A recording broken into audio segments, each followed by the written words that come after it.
Hey, Boomer. Hey, good morning. I'm sure you guys are pretty happy up there. Down here, it's going to be a bloodletting for the poor Zach Wilson fans. Oh, my God. How long can they stay with him at quarterback? It's hard to say. I feel like I've had this discussion now 3 straight years at the same point in the season, and one of our producers here is a huge Jet fan. He's ready to pull his hair out, as is every other Jet fan around here. I mean, I feel bad for the kid because he's a young kid. He has no awareness on the football field, and what New England did to him yesterday was obvious to me. In passing situations, they brought 5 or they brought 6 in the rush, telling me that they don't believe that he can handle pressure. That pressure was going to ramp up the anxiety and the nervousness, and that we saw that basically for 3 3/3 of a quarter. Well, even the great Joe Namath somehow found his way to Twitter. Somebody helped him on X. And he said he doesn't feel like essentially that he's paying any attention to the coaching that he's getting. So, well, I don't know. Like, you can coach this kid up all you want when you get on the field, and it's really back to him and what he does and how he decides to play it. I think Tony Romo was somewhat kind to him yesterday. I know there were a couple times he was pointing out wide open guys, and this is what you should do, and this is what you should be thinking. And I feel like he's playing with horse blinders on. I really do. And again, there's no question to me that New England came into this game, and I think they probably played the last 4 or 5 games against him, where I think he's 0-5 against New England, in the same kind of strategy on defense.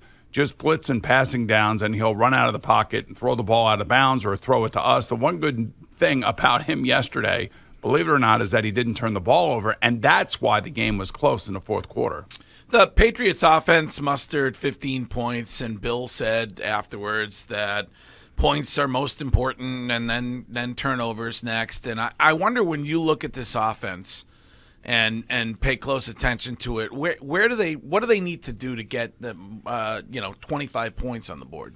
Play a crappy defense. They're not fast. I told you, they're not that fast. And when you watch Miami yesterday, dropped 70 on Denver. Denver had no chance because those guys are flying all over the field. And Tua is at his unbelievably best. I mean, he is just as accurate as they come, and his anticipation is amazing. But yesterday, for all intents and purposes, they were playing in a rainstorm.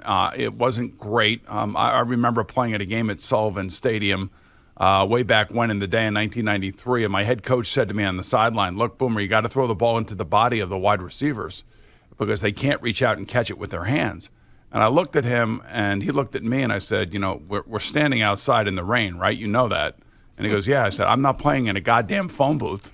I mean, so you kind of know what's going on with the quarterbacks. A couple of balls slipped out of both of their hands. But the one thing that really was impressive yesterday, I don't know, Ezekiel Elliott, that didn't look like the Zeke Elliott at the Cowboys the last couple of years. It looked like a new rejuvenated one. So, they ran the ball for 160 yards or so. I mean, if you could do that in this league, you're going to win more than you lose. So I give them credit for that part of the game. The passing game for both teams was somewhat suspect.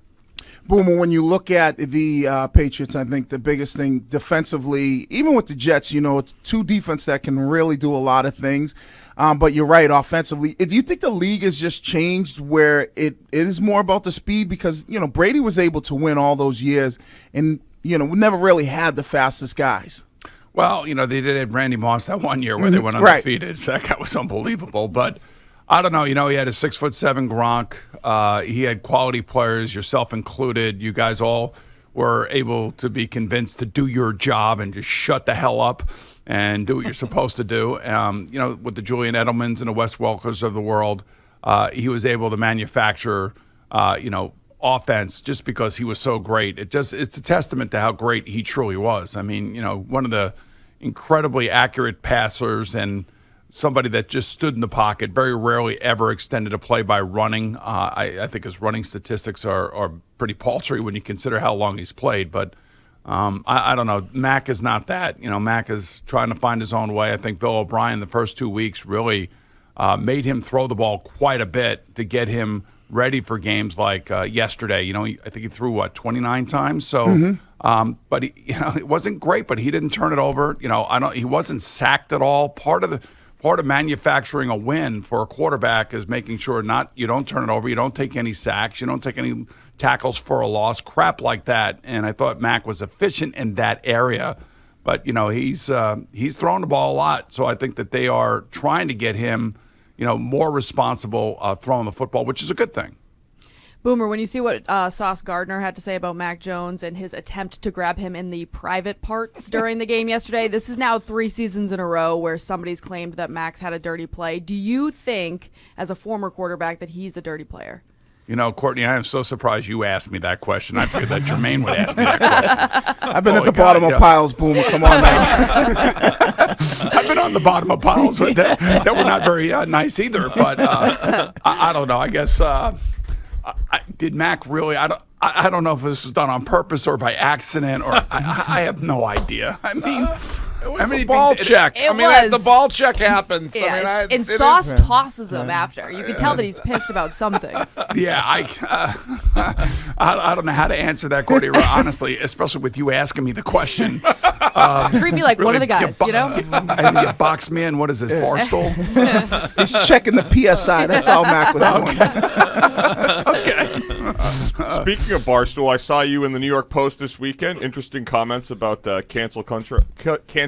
I thought you handled yourself very well in that conversation. I'm just trying to be practical, and I've been in this business for a long time, and everybody has their points of view about things. I don't know what the Washington Post tried to do there was just I don't know. I think it's reprehensible, and it just gives you an idea of what happens behind the scenes. I like Dave. I like the guys that do what they do over there. I mean, I'm in the sports world, so I kind of get the meatheadedness of everything. And, there's a lot of things to laugh about, and sports obviously creates a lot of arguments. But the one thing that Dave Portnoy did, and nobody can ever take this away from him, in terms of small businesses and pizzerias and through the pandemic, he was remarkable. And he was trying to help people. And it seemed like this woman had an agenda to try to destroy his Pizza Fest. And I don't really go for it, that kind of thing. I mean, I don't care who you listen to. I don't care whose opinions you're listening to or who you like. This is America. Everybody has an opinion. Everybody has a thought. And everybody should be allowed to do that as long as they're not hurting anybody. Oh, Boomer, well said. Plus, I think you're trying to get free pizza, but that's all right. I got enough free pizza in Manhasset, boys, believe me. All right, question of the week for Boomer is brought to you by McFarland Energy, the trusted source in Greater Boston, the North Shore, and all of Cape Cod for home heating, oil delivery, and HVAC work. How big of a dumpster fire are the Chicago Bears, and will they remain that way? Yeah, it's a mess, man. It's a mess for a lot of different reasons. Of course, their schedule was brutal yesterday. They had to play in front of Taylor Swift. That would make me nervous. But Justin Fields, much like Zach Wilson, the light hasn't gone on.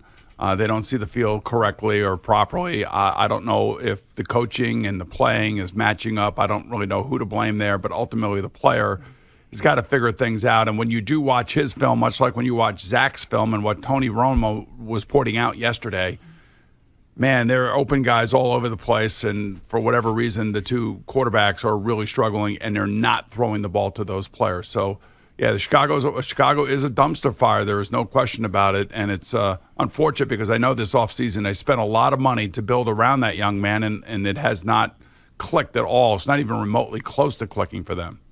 Patriots get Dallas this week, coming off a loss. I mean, there's always a chance, but what do you think about that game? I think the Patriot defense can hang with anybody, honestly. I mean, they played 2 tough home games against 2 undefeated teams and played those teams well into the fourth quarter. Dallas is beatable like everybody in the NFL is beatable. I didn't really look at the tape of that game yet. It's still too early. I mean, I saw some of the game yesterday. I was watching predominantly the Patriots and the Jets, but this league is crazy. It's up and down. It's all over the place, and from one week to the next, that somebody is going to get upended. So this should be a hell of a game, and I would imagine that the Dallas Cowboys will try to rebound from a poor performance, especially one in which Dak Prescott threw an interception in the end zone, which I think ended up costing them the game. But when you look at the league today, right, you talk about Dallas losing to Arizona. You look at the Texans game. You look at Jacksonville's game and them losing. How much do you put on it being talent versus coaches? Because I feel like all these teams that have some talent that my expectations were going to be good, they're losing games, and it's not because of a lack of talent that they have, is how important is the coaching in the NFL? Do sometimes we look past it? I don't think so. I think it's really important, and it's one of the reasons why Bill Belichick has remained with the New England Patriots for as long as he has. I mean, you want consistency, you want organization, you want somebody holding everybody accountable. Now, I could probably give you about 5 or 6 teams where I worry about the coach and whether or not they've lost the locker room and whether or not they can hold people accountable. There's a lot of different ways of doing things, and you look at the opposite ends of the spectrum. One is Mike McDaniel down in Miami. The other one would be Bill Belichick, maybe Andy Reid, Mike Tomlin. You look at those guys, they've had sustained success because of the way that they do things, and I think the players understand their messaging. The really shocking one for me is Mike McDaniel. I mean, it's amazing watching his team play and then listening to him after the game or running off at halftime away from the camera. I mean, nobody's having more fun in the NFL these days than that coach, and for some reason, that messaging, those play designs, he's getting the most out of his players. And the performance yesterday was remarkable. Watching that against the Denver Broncos and Sean Payton, who was questioning the coaching of Nathaniel Hackett last year. Oh, I mean, how does that comment look now?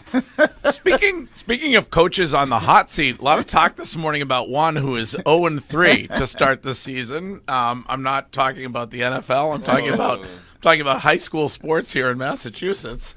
Well, we're headed in the right direction. Yes. We lost last week in a game where we could have went to overtime. Then we lost this week in overtime. So we're headed in the right direction. Okay, all right. He's in the game, Greg. He's in the games, and he's giving of his time. What do? You're probably sitting on the couch drinking and farting all day.